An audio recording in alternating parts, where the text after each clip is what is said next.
身为新东方高材生的我，用一份折罗炒饭征服了异界16亿人。餐饮会长哭着求我上位，听着系统在一旁不停催促着任务进度，被逼无奈的我只能开始被迫营业。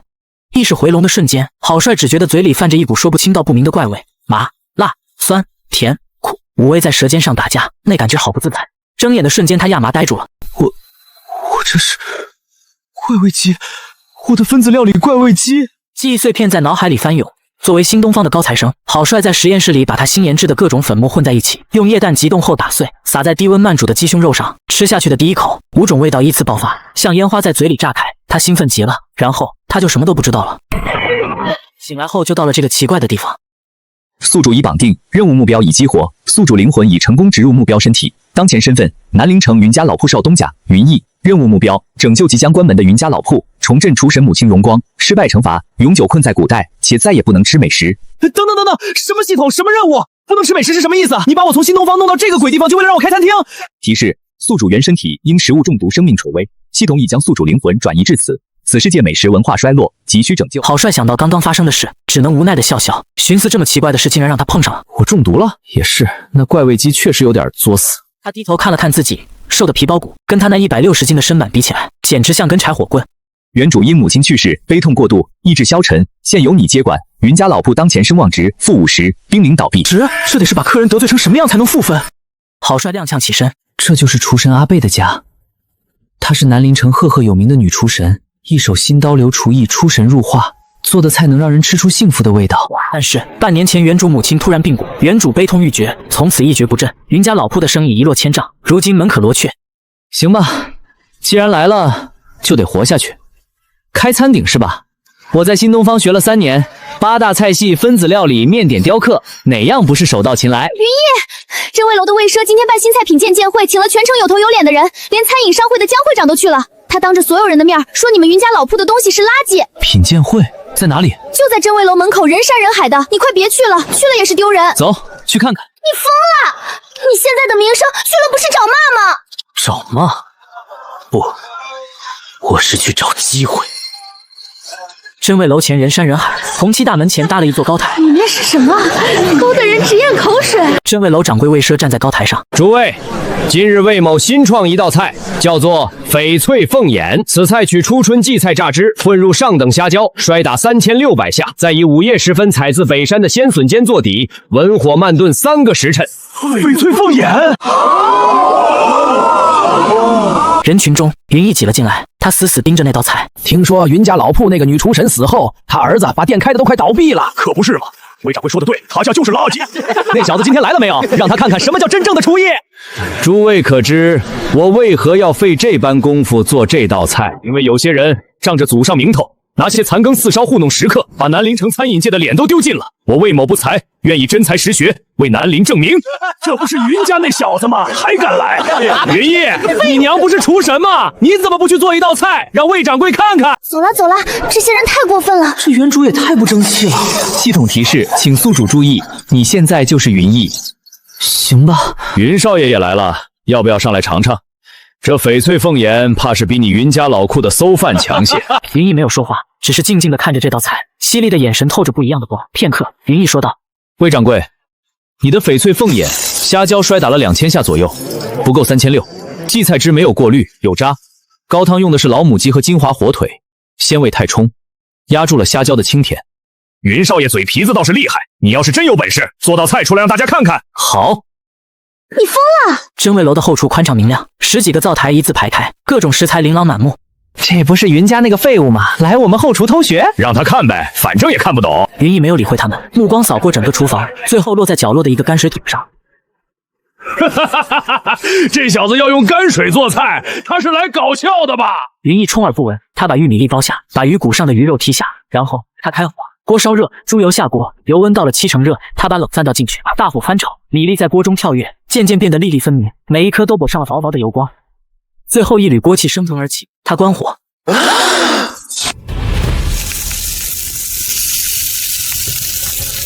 云逸端着那碗缺口图碗，大步走出后厨。江会长，请尝。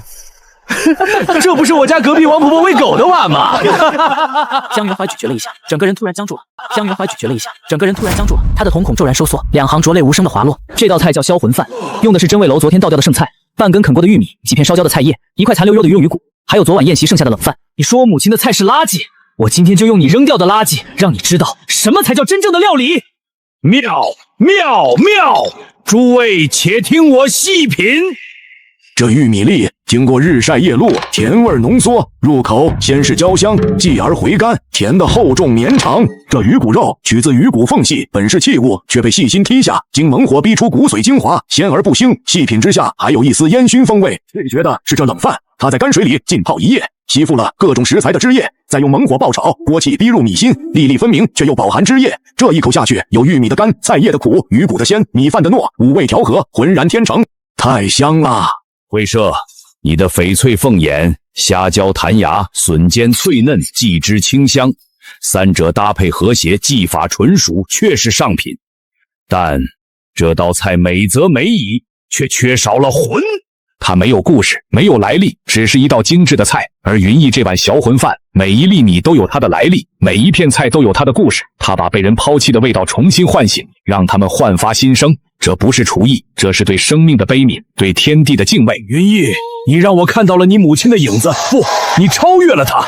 一碗剩饭就想赢我，做梦！3日后，南陵城食神对决，你小子敢来吗？我倒要看看你能不能赢遍南陵所有名厨。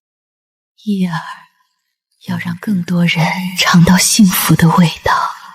我参加。哈哈，好，有胆量。3日后，食神对决第1场，刀锋，你的对手将是南陵刀工第1人段清风。云逸，你疯了！段清风的刀工天下无双，他能在豆腐上雕花，能把萝卜切成头发丝那么细，你拿什么赢他？我答应过母亲，要重振云家老铺，这条路再难也要走。这眼神不像阿贝的儿子，倒像换了个人。小子，你到底是谁？前辈，我是云逸，阿贝的儿子。明天卯时来我一味斋，不管你是谁，既然想替阿贝争口气，我就教你真正厨艺。段清风是我看着长大的，我教你破他的刀法。提示：云家老铺声望值加20，古三秋好感度加10。刀工很粗糙，锅气掌控的却极好。3日后食神对决，我的对手是你，我不会手下留情，你也别让我失望。得了吧，你的刀法太冷，未必能赢他。云逸忽然觉得自己心里暖暖。云大哥，这是我在河里挖的仙藕，送给你。我娘说你是好人，要帮你。这是我攒的桂花，给你吧，希望你一举夺魁。好，谢谢你们。等赢了比赛，我请你们吃大餐。师傅，那小子有点邪门，今天的剩饭，他居然能做出那种味道，有意思。阿贝的儿子果然不简单，那4件厨具一定在他手里，盯着他。阿贝欠我的债，该让他儿子还了。色未亮，云逸已经站在一味斋门前，门板斑驳，招牌歪斜，看起来比云家老铺还破。来了，切给我看。就这些？就这些，用你最擅长的方式切。行，你这不是切菜，是杀菜。刀工的第一要义是什么？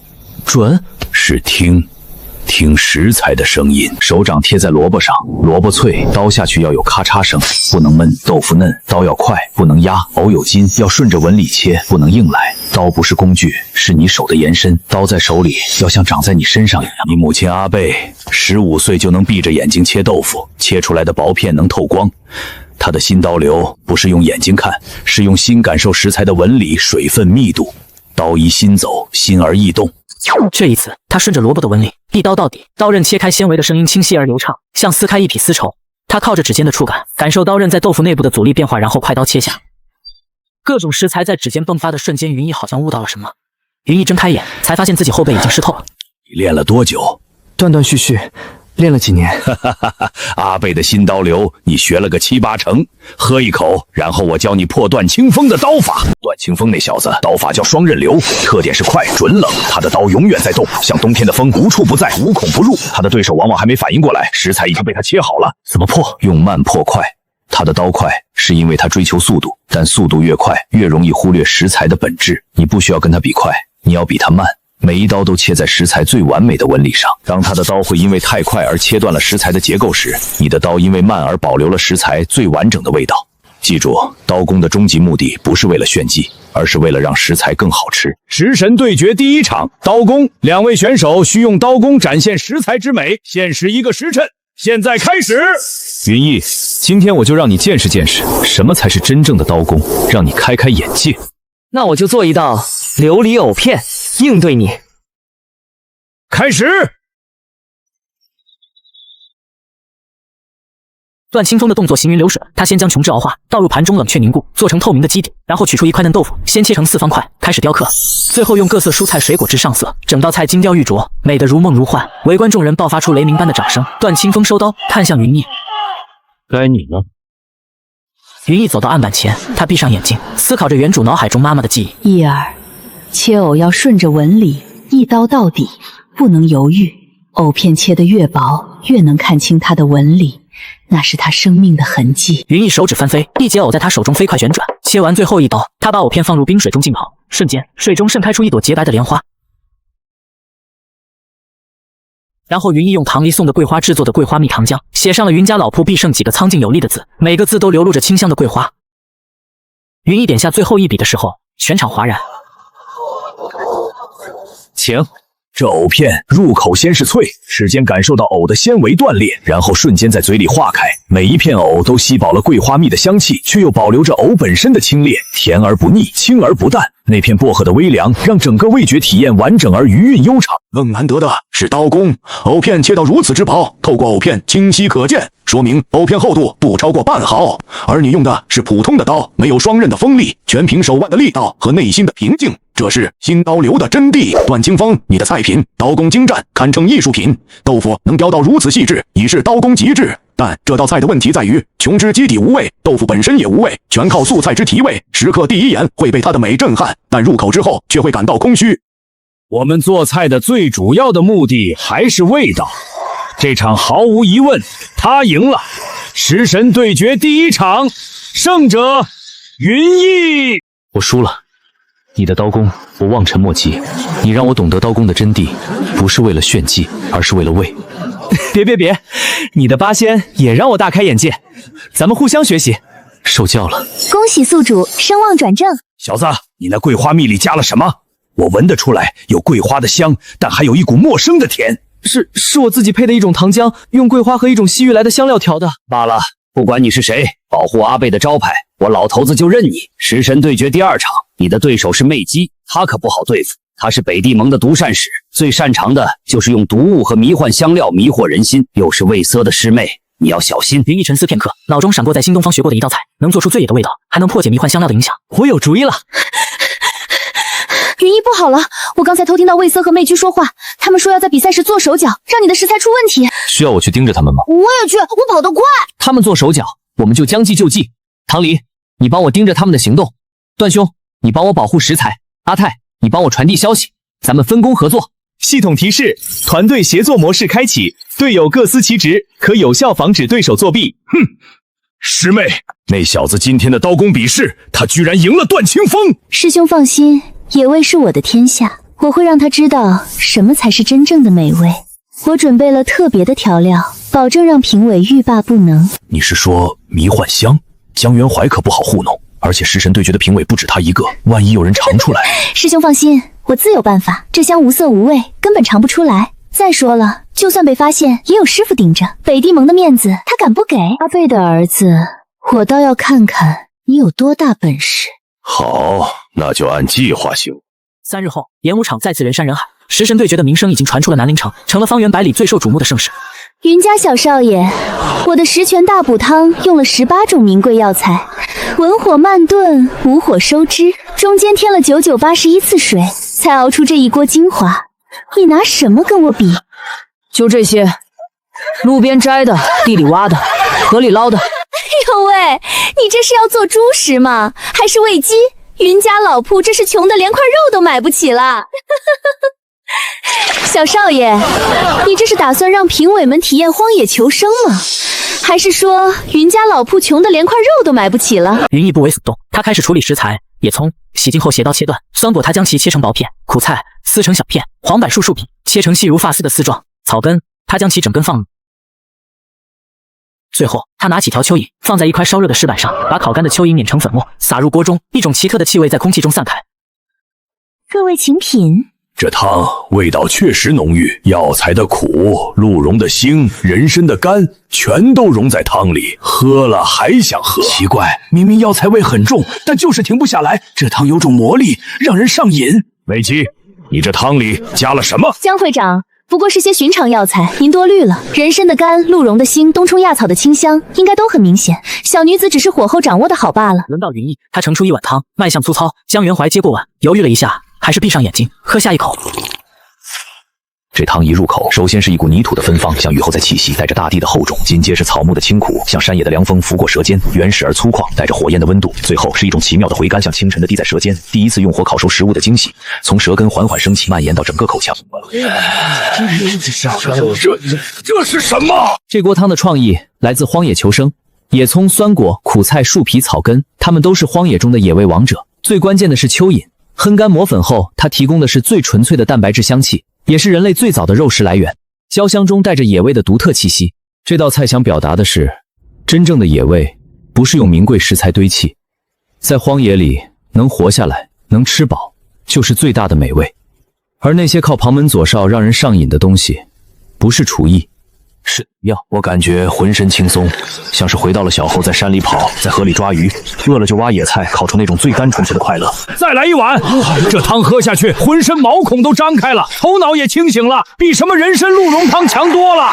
美姬，你的汤味道确实浓郁，人参、鹿茸、冬虫、尖草融合的不错，但喝完之后人会有一种迷离感，头脑昏沉，这是怎么回事？但我怀疑你加了不该加的东西。这场比赛云逸胜。小少爷，今天算你赢了，不过咱们走着瞧。系统提示：云家老物声望值加100，当前120。恭喜宿主小有名气。食神对决第3场前夜，摘星楼前张灯结彩，喜气洋洋，但楼里的人却没有一个笑得出来。魏奢不怀好意地站在摘星楼门前，身后几十号人抬着吧台大叫，吹吹打打，排场十足，十分的热闹。唐楼主，令姻嫁给我，摘星楼从此与真味楼联手。南陵城还有谁是我们的对手？而且唐离嫁给我，云逸那小子就会分心，明天的比赛他必输无疑，一箭双雕，何乐而不为？魏奢的势力太大，真味楼背后是北地餐饮联盟，我惹不起。可让我把女儿嫁给自己不喜欢的人，我也做不到。唐楼主不说话，魏某就当您答应了。吉时已到，迎亲。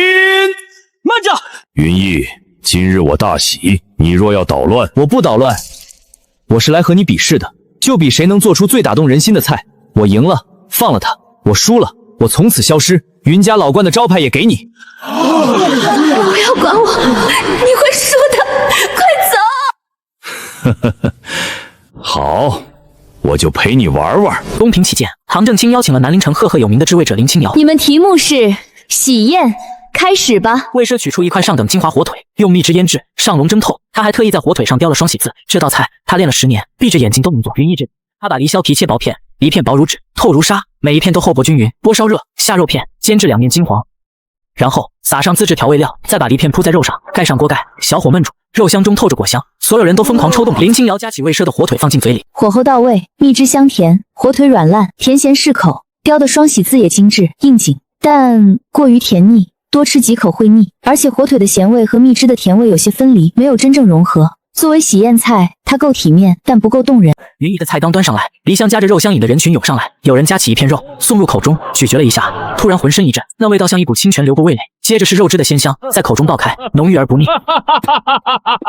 这道菜肉中有梨香，梨中有肉味，两者交融，浑然天成。最绝的是，梨汁解了肉的油腻，肉汁补了梨的单薄，普普通通的食材竟做出这般美味，而且它寓意梨与梨同音，寓意不离不弃，其不仅仅是菜，这是心系。入口是焦香，然后是清甜，却又不冲突，和谐的像一首诗。魏奢，你的蜜汁火方，用料名贵，技艺精湛，雕工精细，但它是死的，是为炫耀而做的菜。它的梨香炙肉是活的，是为心意而做的菜。你输了，走！你傻子，谁让你来的？明天你还要比赛，万一输了怎么办？你是我朋友，我不来，谁来？无论发生什么，我们都不会分离。系统提示：唐离好感声望值加60，当前180。恭喜宿主声望渐起。云少爷，大恩不言谢，以后摘星楼就是你的后盾。明天的鱼鲜比赛，我认识几个老渔民，可以帮你挑最好的鱼，保证新鲜肥美。多谢唐楼主。小子，明天的对手柳七号称鱼王，他的拿手菜叫三吃活鱼，一条鱼3种吃法，你要赢他得用点新招。前辈放心，我正好有一道新学的鱼菜，叫分子松鼠鱼，保证让他们大开眼界。分子什么？就是一种新式做法，明天您就知道了。又让他赢了！急什么？下场比赛魅姬已经安排好了。师傅的意思是，柳七的鱼会被人动手脚，鱼赢了也是胜之不武，如果他输了，那更好。无论结果如何，我们都有文章可做。食神对决不过是个开始，我要的是云家老剑声名狼藉。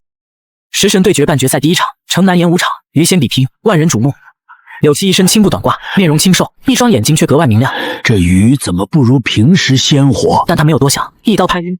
后场区，唐离悄悄地来到云逸身边，说道：“魅姬的人已经被段清鹤拦下，比赛准备的鱼安然无恙。”云逸点点头，心中大定。老夫做鱼50年，你小子胆子够肥，敢跟我比做鱼？我做的鱼肯定让你大吃一惊。两人同时开始，柳七的动作行云流水，一气呵成，刀锋贴着鱼骨游走，片下2片完整的鱼肉，薄如纸，透如纱，速度极快，转瞬间一盘沙冰鱼片就做好了。接着把姜片、葱段、料酒加入鱼骨熬的汤里，大火熬汤，汤色渐白。最后处理鱼杂、鱼干、鱼肠、鱼鳔，洗净切好，葱姜蒜爆香，大火快炒，淋入酱油，浓油赤酱，散发着勾人的香气。轮到云逸，他没有急着动手，而是先检查了唐离帮他准备的活鱼。桂鱼鲜活有力，云逸感激地看了唐离一眼。接着他把桂鱼去骨，切成松鼠鱼的花刀，然后把鱼肉放入一种透明的液体中浸泡，表面渐渐形成一层薄薄的透明膜。最后把鱼放入油锅。捞出的瞬间，鱼身绽开，在阳光下闪着金光。接着，他用自制的几酱瓶将鲜红透亮的糖醋酱汁细细挤出。云逸从怀中取出一个神秘的小陶罐，打开盖子，轻轻倒在鱼身上。天哪！鱼在冒烟！这是鲜菜吗？我是不是在做梦？这怎么可能？热菜怎么会冒冷气？柳七瞪大了眼，嘴巴张得能塞进一个拳头。江元怀也站了起来，死死盯着那团白雾。浑浊的老眼里满是震惊。首先品尝柳七的生鱼片，入口即化，确实是好刀工。鱼汤奶白浓郁。鱼杂爆炒火候到位，一鱼3吃各尽其妙，柳七的鱼王之名当之无愧。轮到云逸的分子松鼠鱼，江元怀夹起一块鱼肉，那鱼肉还冒着丝丝冷气，他送入口中瞬间，先是酥脆像咬碎薄冰，然后是嫩滑仿佛鱼还是活的，在舌尖上游动，透明膜锁住了所有水分，接着是酸甜在嘴里爆开，最后是一股凉意，冰与火的冲撞在舌尖散开。这怎么可能？明明是热菜，怎么会有凉意？这外壳是怎么做到这么脆的？鱼肉为什么还这么嫩？还有这爆汁的感觉是怎么做到的？鱼先用溶液处理表面，形成保护膜，锁住水分。液氮倒在鱼身上，瞬间气化，带走热量，入口有凉意。至于爆汁，是因为膜锁住了肉汁，咬开瞬间释放出来。柳七脸色铁青，夹起一块鱼送入口中，他嚼了嚼，脸色变得更加难看。他在江边活了50年，做了一辈子鱼，从不知道鱼还能这么。柳七的活鱼是传统做法的巅峰，云逸的分子松鼠鱼是创新菜的巅峰。他重新定义了鱼的做法。这一局平局，呼这局认输。云逸的菜更胜一筹，后生可畏，后生可畏啊！我做了50年鱼，今天才知道鱼还能这么做。系统提示：云家老铺声望值加150，当前330，恭喜宿主声名启起。你们竟然识破了魅姬的计划。半决赛第2场主题是面，对手是面点宗师何坤，他的面皇帝吃了都赞不绝口。你这套分子料理就等就输吧，需要好好研究。何坤那老家伙的弱点就是太固守传统，看不起新东西。你可以从这个角度入手。多谢前辈指点。高汤熬得再纯，面条揉得再劲道，说到底味道也就是那样。想要在决赛中突围，到底还缺了什么？行了行了，你这几天就差把魂儿钉在案板上了。走，今晚庙会热闹得很，本姑娘带你沾沾人间的烟火气，换换脑子。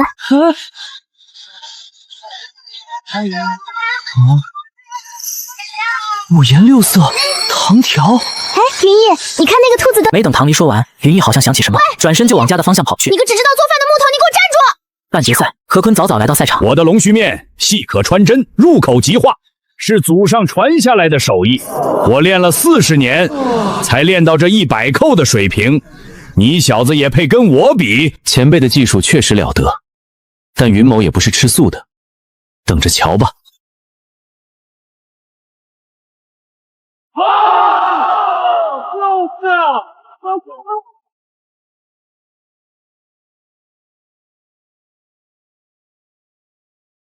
云逸把鱼肉去骨，然后搅打成泥，然后用各色的蔬菜汁给鱼肉上色，装入自制的裱花袋中。3种颜色的面条同时挤出，在锅中浇汁，像一条彩色的丝带在水中舞动。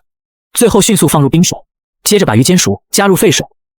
3色的鱼面在阳光中晶莹剔透，像秋日暖阳，温润柔和。随后，他将滚烫的鱼汤缓缓浇入碗中。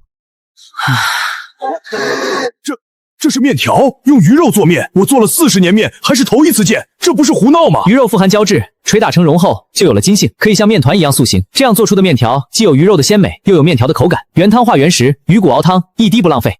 江元怀先品尝了何坤的抻面，面条细滑，入口即化，确实做到了细可穿针，入口即化。但面本身没有味道，全靠汤提，汤喝完面就无味了。这是传统龙须面的通病，面是面，汤是汤，两者分离。接着是云逸的鱼面上场，空气中弥漫着鱼鲜的香气，醇厚而不腻，回味悠长。江元怀先是喝了一口汤，舌尖瞬间被鲜味占领，接着夹起面条。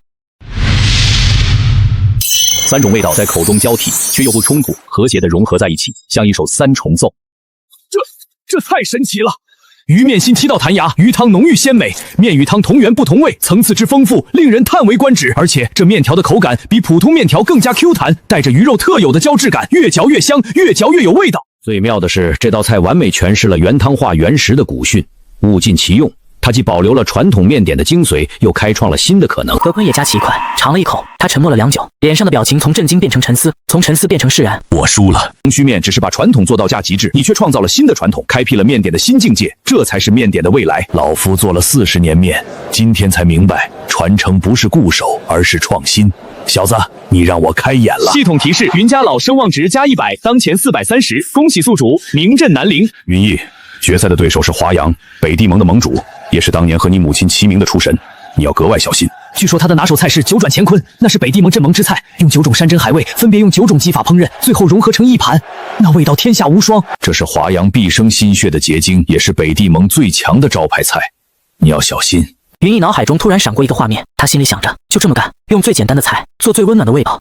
云逸，决赛之前，我师父让我转告你一声，你母亲留下的那4件厨具交出来，可以饶你一命，否则决赛就是你的死期。我母亲的死和你没有关。等你输了比赛，自然会知道。食神对决决赛，题目传承，2位选手需用自己最拿手的菜诠释传承2字，限时1个时辰，现在开始。传说中的黑厨具我也有3件，今天就让你见识见识什么才是真正的传承。来吧，我的传承是让厨艺给人们带来幸福，做最温暖的味道。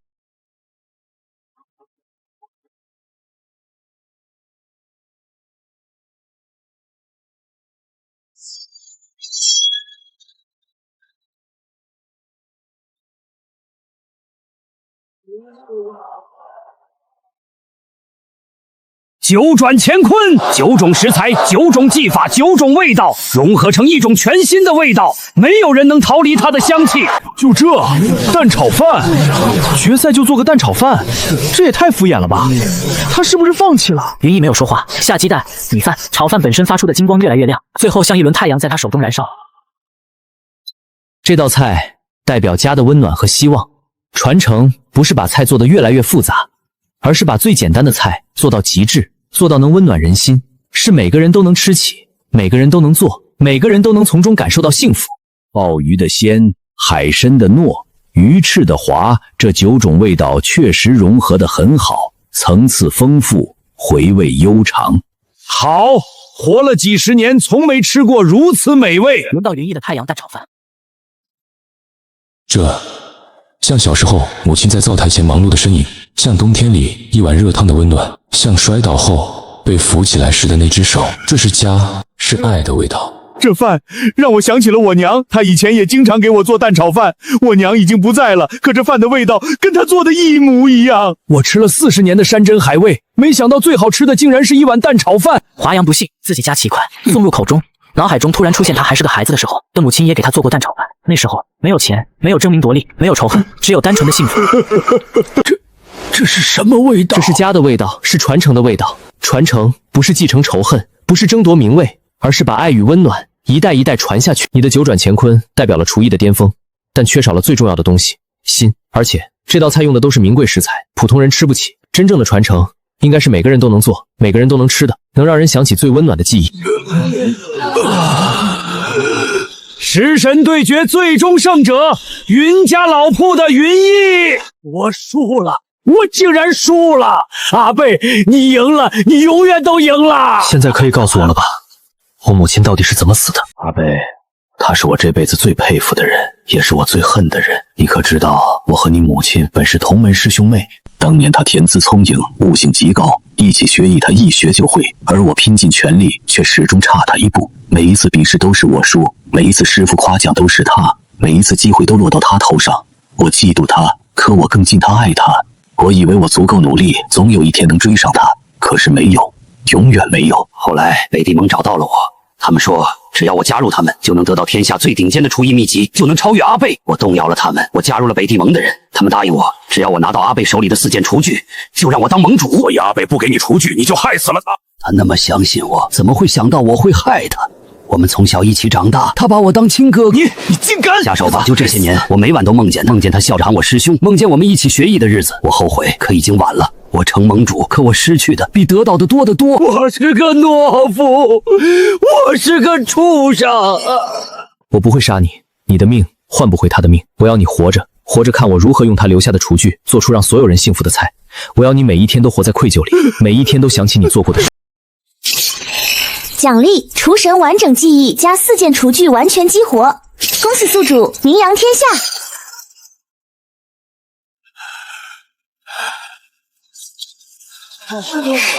这事没完。小子，接下来打算做什么？